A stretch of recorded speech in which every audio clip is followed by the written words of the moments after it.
Sveikos, brangiosios. Šiandieną mes sugalvojom padaryti tokį pokalbį, ne kažkokį mokymą, ne kažkokį pamokslą, kaip būna, ne? Nes kartais būna toks atviras pokalbis, sudaro daugiau aiškumo ir atsieja 100 kažkokių tai teorijų. Šiandien aš, kaip jūs matote, esu ne viena, esu su savo kolegė Danute ir mes šiandieną pasidalinsim tokiom labai aktualia, gal sakykim, tema, kodėl moteris visgi bijo pradėti normalų, stabilų verslą, kai jom kompanija duoda visą sistemą ir įrankius. Ir mes pakalbėsim ne gražiais kažkokiais žodžiais, bet noriu paklausti Danutės. Ką tu manai po vakarykščio to Zoomo? Kas tau susidėliojo galvoj? Man tai labiausiai įstrigo, kad šiai dienai labai daug moterų nori to verslo, bet jos bijo, nes jos galvoja, kad stabilus verslas tai yra kažkoks tai neaiškumas, kad atseit jos papuls į kažkokią erdvę, kur nieko nėra. Ir antra dalis, gal tu man pasufleruosi, kodėl visgi tos moteris neina į stabilų verslą ir ko jos nori šiai dienai? Nežinau. Tikrai nežinau.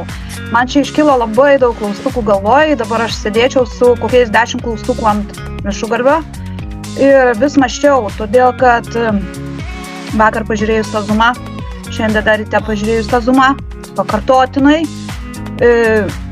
pavyzdžiui, kas manyje irgi stabdydavo, aš daug mažiau susidėliojau savo mintis, kaip sako, ko moteris bijo. Man irgi klausimas, ko moteris bijo? Bijo jos to žodžio verslas, biznis verslas, tai aš suprantu. Dabar yra tos kompanijos MLM, jos paprastos. Jos nuėjai, tu gavai, tau viską padėjo ant lėkštės ir varau kaip turgui. Kaip sako rusiškai. Pirk parduok ir viskas, stabilų komandą renkam, varom. O kur babkės? Kas man pasakys, kur pinigai? Nors man viena tegu parodo, kad jinai labai daug uždirbo iš MLM, aš tada nieko nesakysiu, bet kai aš pati praėjusi ir tu praėjus ne vieną kompaniją ir mes matėm, kaip visa virtuvė vyksta ir kaip čia pučiamas burbulas, mane pyktis paėmė. Todėl, kad, pavyzdžiui, šitoj kompanijoje tikri pinigai, viskas paduota, o jos neina, jos bijo. O ką čia veikti? Aš negalėsiu parduoti taip ir taip. Viską tu galėsi daryti. Kaip tikrai, tam Zoom'e buvo pasakyta, bijo, bet kodėl bijo, aš nežinau. Aš pati irgi buvau labai prieš, aš tau ne vieną kartą sakiau, man to biznio nereikia, aš čia žalias miškas. Ką man tas verslas reikia? Aš turiu savo nuosavą, aš jame ten ir plūduriuoju. Bet, o kodėl prie to nuosavo nepriimus dar kažką tai, kur tikrai pinigai eina? Kodėl nepadarius? Aišku, aš kaip supratau, tos moteris nori čia ir dabar. Bet MLM nei vienam nėra čia ir dabar. Perkasi už savo babkės ir kelia reitingus. Juokingai skamba. Tai ir čia, man atrodo, labai svarbi tokia dilema, tokia tema, toks dalykas, kad, kaip tu paminėjai, yra 2 rūšių veiklo. Yra viena veikla, kur yra greiti pinigai, čia ir dabar perku parduodu, ir yra veiklos MLM, kaip tu pasakei, tinklinė rinkodara, kur tu augi, mokaisi, klysti, tau pasiseka, tau nepasiseka, bet tu visą laiką esi bendruomenėje, kuri tau išties pagalbos ranką, patars, pasakys, ką tu darai ne taip ir tu turėsi po truputėlį susikursi tą stabilumą ir turėsi tas stabilias pastovės pajamas. Bet daugelis kažkaip, tai kaip tu sakai, bijo to biznis, verslas. Reikia biški skirti, kur yra tradicinis verslas, ar ne, kur yra fizinis produktas, kurį tu čiupinėji parduotuviai ir yra tas vadinamas tinklinė rinkodara, kur irgi yra fizinis produktas, tai nėra piramidė, kaip kitos, ar ne, galvoja. Tai yra normali elektroninė parduotuvė, kuri turi fizinį produktą, ar ne, tik tai, kad mums nereikia eiti į parduotuvę, nusipirkti, mes viską darom vietoje, elektroninėje parduotuvėje. Bet sakau, yra vienas kontingentas moterų, kurios nori čia ir dabar, ir tai yra didžioji dalis, ir yra keletą rūšių moterų, kurios kaip ir nori, bijo. Pabandysiu, bet bijosiu. Ir kažkodėl tai jas patraukia, kaip tu paminėjai, tas toksai, perku, parduodu, turiu produktą, perpardaviau, aš skaitau, tai yra perpardavimas, ir gaunu tą greitą pinigą. Ar ne taip? Taip, bet ne visos gauna tą greitą pinigą, va tame ir esmė. Ir jos eina ir jom atrodo kaip užkonservuota tenai, priburta, praplautos smegenys, viskas čia gerai, čia tu ateisi, tu čia uždirbsi, o kai ateina, padirba, tai kur tie pinigai?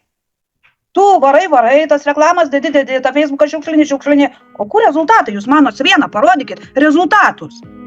Ir to, jeigu lyderis liepia pirkti ir tu perki, įsigandęs lyderis liepia pirkti, aktyvuoti paskyrą, varau aš. Klausykit, atsimerkit, po perkūnais. Kam pirkti iš savo piniginės, jeigu tau kompanija pateikia taip? Tavo klientas perkas, o tu tik pinigus imi. Matai, kas yra, Visko Danute? nemato. Labai daug kas galvoja, kad jos nemoka parduoti per elektroninę parduotuvę. Nemoka kalbėti ir būti matomos. Jos moka tik tai pareklamuoti produktą ir, kaip jau minėjau, perparduoti. Ir tada atsiranda, Danute, klausimas. O kas padeda tom moterim, kurios visgi, kaip pavyzdžiui tu, sugalvojai pasirinkti stabilų verslą, stabilias pajamas? Pavyzdžiui, man asmeniškai tai labai patinka čia, todėl kad čia yra aiški sistema, aiškumas, daug lyderių, pati matai, visur. Labai daug. Bet svarbiausia, visi tau tam žemutiniam laiptelėje, visi pagatavi tau ištiesti ranką, daro mokymus, daro zoomus, daro tą, daro to, kalba kaip tu turėtum padaryti, kaip, pavyzdžiui, jinai buvo tokiam pačiam lygyje. Tai kas, Danute, tau padeda judėti, kas tave užvedė būtent būti šiame stabiliame versle, būtent šioje kompanijoje? Nu ką žinau, aš sakau, 2 kart klausiau vakar ir šiandien tą pačią zoomą ir tos moters klausydama galvoju, jinai teisingai sako, ko jūs bijot, imkit ir darykit. Nesigaus, ir kas. Dar sykį, kaip jinai pabrėžė, nukrisi, atsistosi, nukrisi, vėl atsistosi, bet tai nereikia bijo. Tu žinosi, kad tu buvai pabandęs. Nesigavo, bet tai per gal niekas su puolu, kai sako, netašo. Tai aš irgi vakar sėdėjau ir galvoju, aš tau kiek kartų brėdžiau, nereik man tavo to verslo, nekištų man į galvą. Aš dirbsiu tik su prekiam, nes jos nerealios. Taip. Tikrai nerealios, bet aš negaliu niekaip turėk nereikės ant to žmonėm neaiškinęs, kad tikrai jos veiksmingos, jos atitinka savo reklamą, kaip sako. Reklamuojama prekė, bet kitos netitinka savo reklamos, o čia atitinka savo visą reklaminę, ką parašo tas ir yra. Bet kai taip žmogui išaiškytų, man paaiškyk, kai jisai bukas žiūri video ir jis nieko nemato. Jis mato babkės, kurios greitai uždirbamos. Nebūna, taip. Tu išeini valdišką darbą, tu mėnesį laiko varai, kol atlyginimą tau išmoka. Būtent Lietuvoj. Aš kalbu apie Lietuvą, aš nekalbu apie užsienį. Užsienį yra biski paprasčiau ir lengviau dirbti žmonėm. Ir atlyginimai kitokie. Bet kodėl lietuvių moteris bijo šitokios kompanijos, kuri pati teikia babkės, pinigus, o jos kažkur žvejoja čiorznai kur? Ir pabrėšiu, kad bet kuris verslas, biznis, kaip tu papratus vartoti, vis tiek yra surištas su produktu. Tu negali pradėti kurti verslo netgi šioje kompanijoje be produkto, nes tu turi žinoti, kur tu atėjai, kokie produktai šioje kompanijoje. Taip, už tai aš ir galvojau visą rytą, ir vakar galvojau, ir naktį galvojau, palauk, galvoju, gerai, man Jūratė kala, galvoju, nori iš medžio iškrito kojina man kala, jeigu aš jai vis tiek varau į kitą pusę. Ne, bet paskui paklausius 2 kart zoomą ir paklausius tos moters viso periodo, kaip jinai išaiškina, kaip tikrai yra verslas daromas ir kad jo bijot nereikia, jis nebaubas. Būtent jis nebaubas. Aš sėdžiu namuose ir man gali pinigai eiti tiesiai į mano sąskaitą. Tai kodėl nepabandžius? Galvoju, o ką aš kitokia? Aš iš medžio iškritus gal? Galvoju, pirmiausia noriu įrodyti savo. Paskui aš noriu įrodyti savo šeimai, ką aš galiu ir ką aš sugebu. Tai čia mano yra užbrėžtas dabar tikslas nuo vakaro. Aš savo ilgai ploviau smegenis, nežinau, su kempinė, su muilu, su kuom, nežinau, bet aš savo ploviau. Ploviau jas, kai žinai, kai auksą plauna. Bet aš taip smegenėlės šlipavau ir aš vis dėlto priėjau išvados, kad aš noriu pabandyti, kodėlgi ne. Tai dabar mano tokia išvada irgi pasiklausius ir ne tik vakar dienos ir apskritai, kadangi aš buvau tiesiog jau toj konferencijai vadinamoj ir aš pagalvojau, kai aš pradėjau prieš 4 metus tinklinę rinkodarą, jeigu aš būčiau iš karto papuolus į tokią kompaniją, kurioje yra stabili kryptis, žmonės, palaikymas, veikla tokia, kad tu nesi vienas, tai jau būčiau irgi turbūt su autobonusu ir gal ne vienu važinėjęsis. Bet aš papasakosiu dabar labai trumpai, kokia buvo mano pirmas žingsnis, pirmas atėjimas į tinklinę rinkodarą. Sėdėjau, gaudavau žinutes, kažkaip ne mano, ne? Ne mano. Paskui kažkodėl tai vieną žinutę mane bats užkabino, galvoju, blemba, gal reikia pabandyti, kas čia per baubas, ta tinklinė rinkodarė, tas tinklinis marketingas. Kaip pandemija, tarp kitko, jis atsidarė.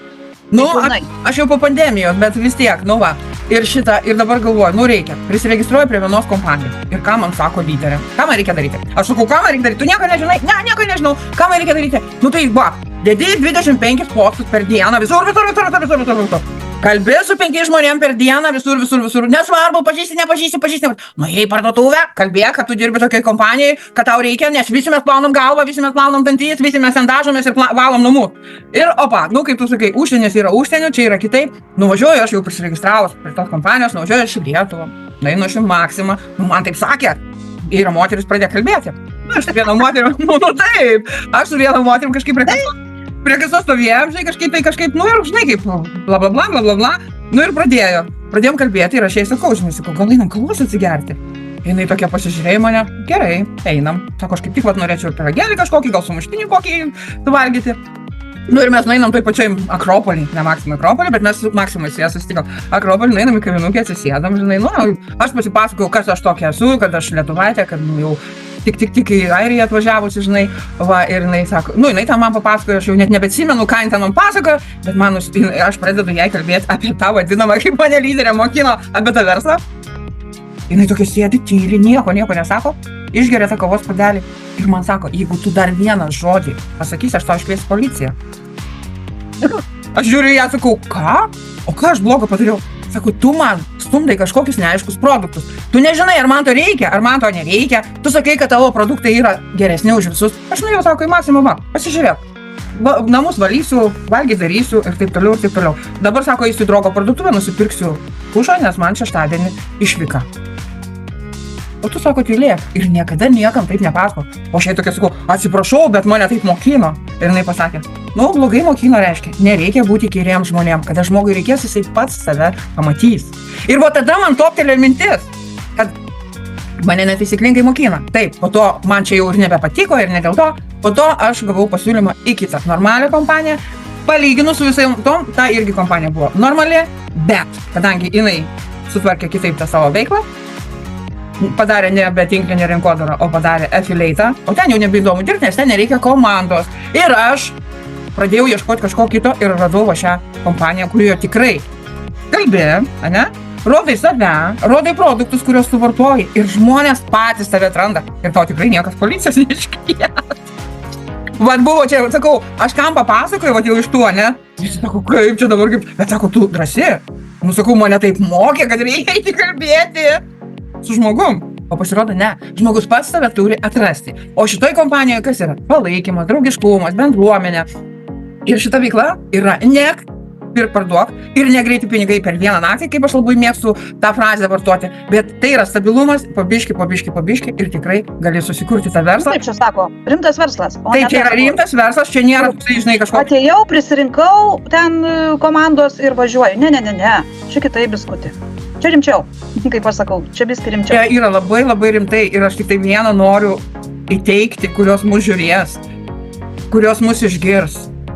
Kad nebijokit pabandyti, va kaip Danutė sako ir visi sako, nu pabandysi neišeis, esam mes, esam bendruomenė, padėsim, atsistosi, dar sykį nukrisi ir vėl atsistosi.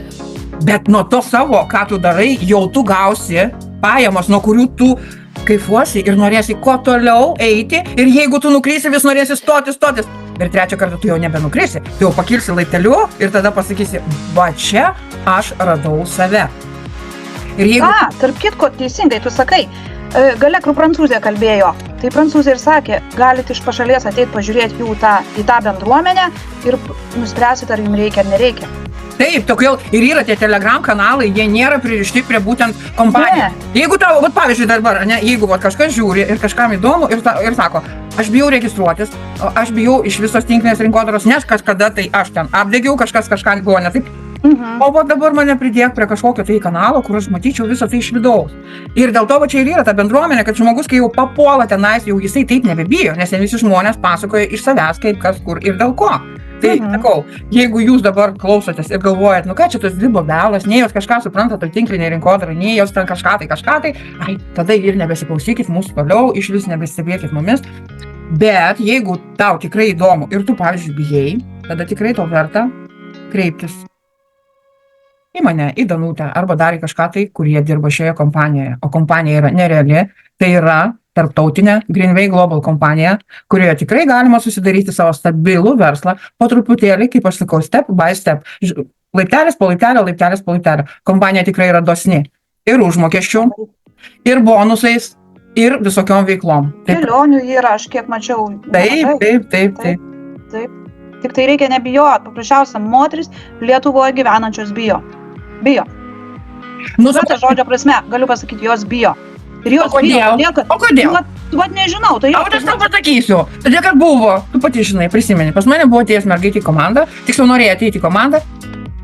Ai, kad nėra čiatų. Ne, čia tą paliekam, ne. O kaip jie bus tie čiatai, jeigu niekas nenori ateiti? Jūs labai gerai mokat anglų kalbą? Jeigu jūs mokat anglų kalbą, prašau, mes pridedam jumis prie anglų kalbos čiatų, jūs ten bendraukite ir visa kita. Taip. Nu, jūs mokate kitas kalbas, mes galime jumis pridėti prie kitų kalbų. Bet dabar eina kalba apie lietuves, kalbančias lietuviškai. Bet ne, ta mergaitė tai ten nesvarbu. Tai va, bet ne, taigi buvo tokia pas mane irgi atėjo ir norėjo prisiregistruoti. Ir jinai manęs klausė, kiek man iš karto reikia investuoti pinigų? Sakau, tiek, kiek tu galvoji, kad tau reikia tų produktų. Pas mus yra toksai, kad tu būtum aktyvus, vienu žodžiu 50 PV, tai čia nėra didelė suma, grubiai, plus minus 80-90 eurų, ne? Jinai tokia sako, ką? O tai kiek reikia investuoti kiekvieną mėnesį? Sakau, klausyk. Nereikia. Nesupratau to klausimo. Sako, aš dabar dirbu kompanijoje, jinai nesakė pavadinti. Sako, mums ten reikia kiekvieną mėnesį padaryti apyvartą už 300 eurų. O sakau, tu turi labai didelį klientų ratą, aš neturiu iš vis klientų. Sakau, tai kaip tu padarai? Tai vat, man liepia ir aš turiu kiekvieną mėnesį, jeigu aš neturiu klientų, man lyderė pasakė, man neįdomu, sukis kaip nori, bet tu turi padaryti apyvartą 300 eurų kiekvieną mėnesį. Pačios perka. Tai moteris, jūs išgirskit vieną kartą, kam jūs jum prūdyti tos pinigus į tas prekes, kurių gal jūs niekada neparduosit ir pačios nenaudosit. Sandėliuosit kažkur tai garažuose ar dar kur nors. Tai geriau tos pinigus padalinkite 3 mėnesius, tos 300, ne? Ir jūs perkat kokybiškus, ekologiškus, natūralius, be jokios chemijos produktus. Ir jūs uždirbat nuo to, ir jau 3 mėnesiam tie 300 pas jūs yra. Ir jūs dar prie to gaunat tos bonusus piniginius. Vienu žodžiu, nebeįkalbinėkim nieko, kam reikės tas supras, o kam neįdomu, tas praeis. Vat būtų labai gerai, kad komentaruose po mūsų šito video, kad žiūrės iki galo, parašytų, kodėl jos bijo verslo. Jo, geras dalykas. Atgalinį ryšį padarykit, panos, kurios spėsit. Vat labai įdomu. Kaip pasakyti, padiskutuojam, kodėl lietuvaitės, būtent lietuvaitės iš Lietuvos bijo normalaus, gero verslo. Tai aš sakau, kai nuvažiavau į Rygą į tą konferenciją, kaip jie išvardino visas šalis, reikėjo atsistoti. Nu, aš lietuvaitė, bet aš atstovauju Airiją, ar ne? Bet kai sakau, pasakė, Estija, wow, pusė salės ten, ne dalis, Latvija, nu aišku, Latvijai buvo ten biški lengviau, bet visos kitos, Vokietija, wow, nors Vokietijai po 2 savaičių vėl buvo konferencija. Ir kai pasakė Lietuva, viena mūsų mergaitė atsistojo, aš negaliu atsistoti, nes aš registruota, viena mūsų mergaitė atsistojo ir man taip per širdį suvėrė, galvo, va, Lietuva, taigi koks kraštas, kokia graži kalba, ir visi taip sako, o čia visos šalis daug, o mūsų lietuvaičių viena. Nu va tau, Pribaltijos šalis, Estija, Latvija, Lietuva, Estija, Latvija dirba, Lietuva nenori, bijo, mes nenorim, mums reikia, kažko tai tokio, kodėl, pabandykit, reikia pabandyti, o paskui sakyt, kad, kaip sako, ten neįdomu. Tai vienu žodžiu, gal verta pasižiūrėti, gerai įsitikinti, išgirsti daugiau. Šiai dienai mes baigsim jau tą diskusiją, nežiūrė, Danutė pradėjo virti. Vienu žodžiu, panos, duokit atgalinį ryšį, parašykit, pasikalbėsim be jokio spaudimo, paaiškinsim, papasakosim, o jūs nuspręsit, norit jūs ateiti į mūsų. Kad mane pykti Seimą Lietuvoje tiek galimybių, o jos sėdi ant sofkės, nosi, krapšto ir galvoja, o ką čia nuveikus? Tai vienu žodžiu, pagalvokit, parašykit, pasikalbėsim be jokio spaudimo, mes papasakosim, kaip visą tai pradėti, o tik jūs nuspręsite, jungtis jums į mūsų komandą ar ne. Gražios dienos.